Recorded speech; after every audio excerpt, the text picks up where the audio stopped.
Hello, my name is Leo and welcome to another reading of the Elder Scrolls. Today we're going to be reading the Firsthold Revolt by Mavis C. Seaside? Sure. There are voices in here. Oh god, hang on. Shit. Give me a minute. How many voices? I don't know. How many fucking voices? Look like the voice man? Well, let's just go with it. You told me that if her brother won, she would be sister to the king of Morrowind, and Reman, that's right, would want to keep her for the alliance. But her brother Helseth lost and has fled with his mother back to Morrowind, and still Reman has not left her to marry me. Lady Galeen took a long, slow drag of the hookah and blew out dragon's breath. So the scent of... You should be doing the old man voice. So the scent of blossoms perfumed her gilded chamber. You make a very poor advisor, Kale. I might have spent my time romancing the King of Cloudrest, or Eleanor, instead of the wretched royal husband of Queen Morgar. Kale knew better than to hurt his lady's vanity by the mere suggestion that the King of Firsthold might have come to love his Dunmer queen. Instead, he gave her a few minutes to pause and look from her balcony out over the high-cliffed palaces of the ancient capital. I never liked the spelling of capital with an O. Fair enough. The moon shone like crystal on the deep sapphire waters of the Apican Sea. You didn't even try to pronounce that properly. Abyssian? Yeah, that's the one. Abyssian Sea. Well, I mean, it's probably the one. I don't know if it is or not, but yeah. It was ever springtide here, and he could well understand why she would prefer a throne in this land than in Cloudwest or Ananor. Finally he spoke. The people are with you, my lady. They do not relish the idea of Reman's dark elf hairs ruling the kingdom when he's gone. I wonder, she said calmly. I wonder if as the king would not give up his queen or for one of alliances, whether she would give herself up without fear. Reading this terribly. Of all the people of Firsthold, who most dislikes the Dunmer influence on the court? Is this a trick question, my lady? Asked Al. The Trebite monks, of course. The credo has ever been for pure Altmer bloodlines on Somerset, and among the royal families most of all. But, my lady, they make very weak allies. I know, said Galeen, taking up her hookah again, thoughtfully, a smile creeping across her face. Morgar has seen to it that they have no power. She would have exterminated them altogether had Reman not stopped her. It's not really the right voice for like some kind of... She royalty? Some kind of royalty. Yeah, whatever. Alright, she would have exterminated altogether had Reman not stopped her for all the good they did for the country folk. What if they found themselves with a very powerful benefactress? Benefactress. Is that a word? One with intimate knowledge of the court of Firsthold. The chief concubine of the king. And all the gold to buy weapons with that her father, the king of Skywatch, could supply. Well armed with the support of the country people, they would be formidable, nodded Kale. But as your advisor, I must warn you, If you make yourself an active foe of Queen Morga, you must play to win. She has inherited much of her mother Queen Berenzia's intelligence and spirit of vengeance.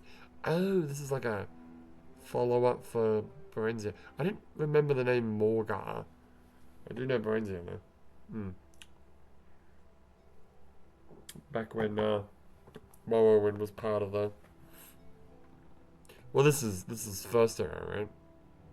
Is it? I think so. Is it? I don't know. Whatever, shut up. Okay. Who's talking? Galleen. She will not know I am her foe until it is too late, shrugged Galleen. Go to the Tribite monastery and bring me Fire Lilum. We must strategize our plan of attack. For weeks, Remen was advised about growing resentment in the countryside from peasants who called Moraga the Black Queen. But it was not, that's a bit racist, but it was nothing that he had not heard before. Watch, because she's done more. Wouldn't it be Grey Cane? I don't know, shut up. His attention was on the pirates on a small island off the coast called Kalis La. They had been more brazen as of late, whatever, attacking royal barges and organized raids.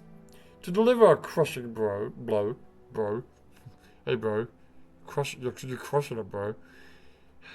He ordered the greatest part of his militia to invade the island, an incursion he himself would lead.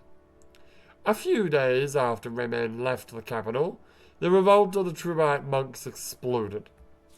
The attacks were well coordinated and without warning. The chief of the guards did not wait to be announced, bursting into Morgar's bedchamber ahead of a flurry of maidservants. "My queen," he said, "it is a revolution! A revolution!" By contrast, Galleen was not asleep when Kale came to deliver the news. She was seated by the window, smoking her hookah and looking at the fires far off in the hills. Who's talking? Morgoth is with council. Wait, what? Wait, who are you talking to? Morgoth is the Berenzia's daughter. Oh, right, sorry. Morgoth is with council, he explained. I am certain they are telling her that the Tribite monks are behind the uprising, and that the revolution will be at the city gates by morning. Or how large is the revolutionary army in contrast to the remaining royal militia? Asked Galleen. The odds are well in our favor, said Carol, though not perhaps as much as we hoped. The country folk, it seems, like to complain about their queen, but stop short of insurrection. Primarily, the army is composed of the monks themselves and a horde of mercenaries your father's gold bought. In a way of thinking, it is preferable this way. They are more professional and organized than a common mob.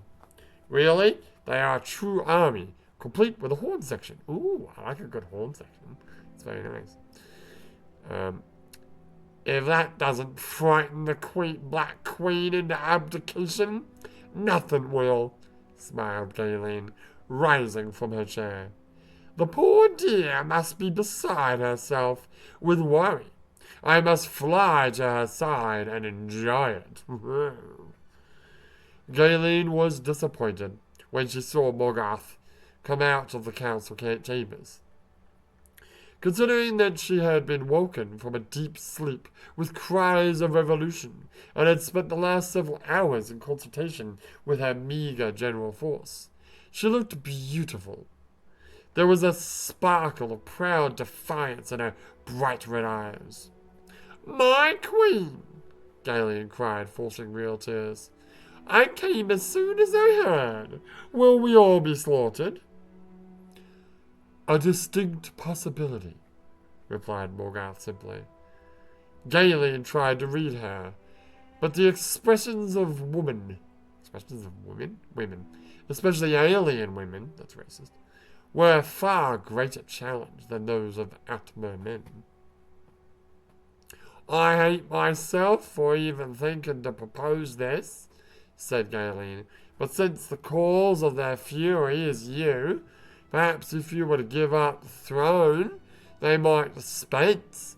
Please understand, my queen. I am thinking only of the good of the kingdom and our own lives. I understand the spirit of your suggestion, smiled Morgar, and I will take it under advisement. Believe me, I've thought of it myself, but I don't think it will come to that. Have you a plan for defending us? Asked Galen, contorting her features to an expression she knew bespoke childish hope. The king left us several dozen of his royal battle mages. Oh, was his battle smile? Said Morgoth.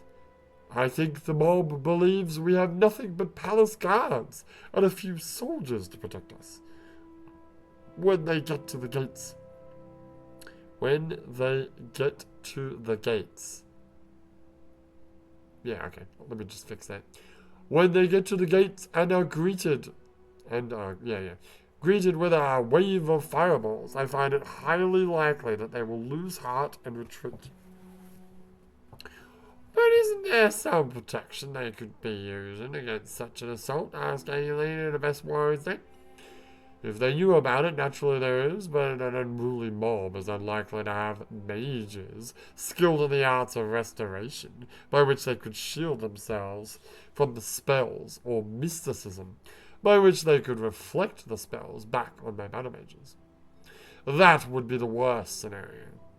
But even if they were well organized enough to have mystics in their ranks, and enough of them to reflect so many spells, it just isn't done. No battlefield commander would advise such a defense during a siege unless he knew precisely what he was going to be meeting. And then, of course, once the trap is sprung, Morgoth winked, it's too late for a countering spell. A most cunning solution, your highness. God, I'm just channeling fucking Baldric from Blackadder. Ah, most cunning plan, said Galen, honestly impressed. Morgoth excused herself to meet with her battle mages, and Galen gave her an embrace. Kale was waiting in the palace garden for his lady. Are there mystics among the mercenaries? She asked quietly. Several, in fact, replied Kale, bewildered by her query. Largely rejects of the Pacific Order, but they know enough to cast the regular spells of the school. You must sneak out. I know what's going to happen. This is all a trick. This is just basically Game of Thrones where Tyrion told like multiple different people that he was going to do something, and then he waited until they counted it, and then, oh, look, you were the traitor. And then he cut off his beard.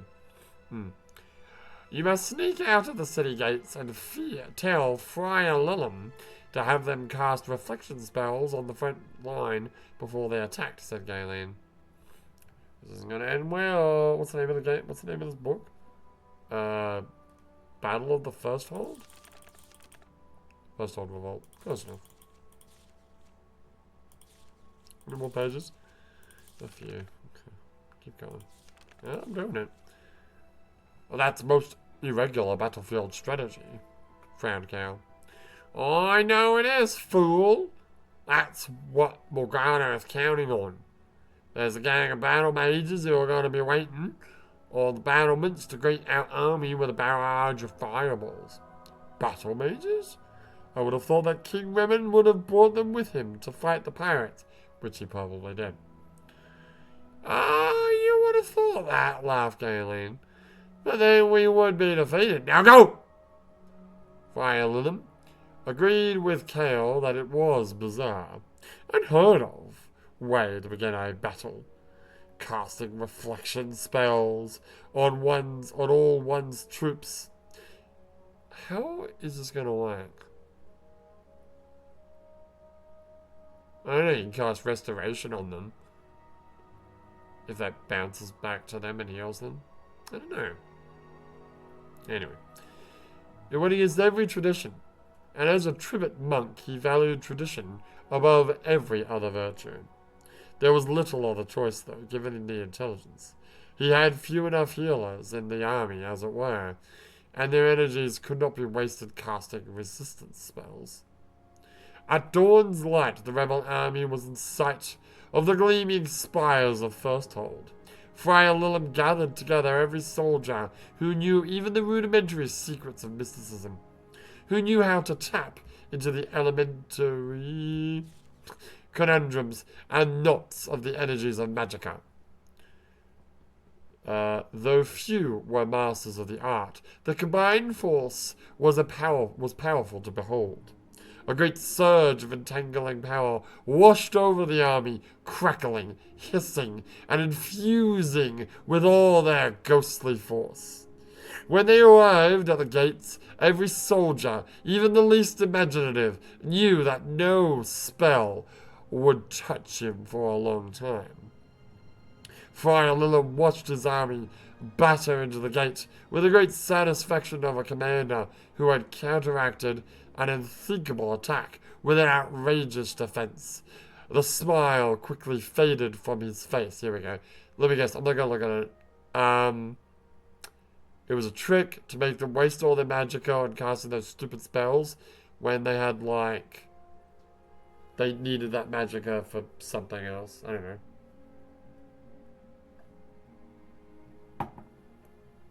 Poison. Because they needed to have resistance or something. Here we go, what do we got? Oh, archers. Great. Flaming archers. Excellent. They were met at the battlements by not mages, but by common archers of the palace guard. As the flaming arrows fell upon the siegers like a red rain, the healers ran in to help the wounded. The healing spells... I knew it. The healing spells reflected off the dying men, one after the other. Chaos ruled. Give them a potion. Chaos ruled as the attackers suddenly found themselves defenseless and began a panicked, unorganized retreat. Friar Lillim himself considered briefly holding his ground before fleeing himself. Later, he would send furious notes to Lady Gallian and Kale, but they were returned. What does that mean? I guess they didn't go through. Return assignment? Alright. Even his best secret agents within the palace were unable to find their whereabouts. Neither had, as it turned out, much previous experience with torture. Oh, the two people.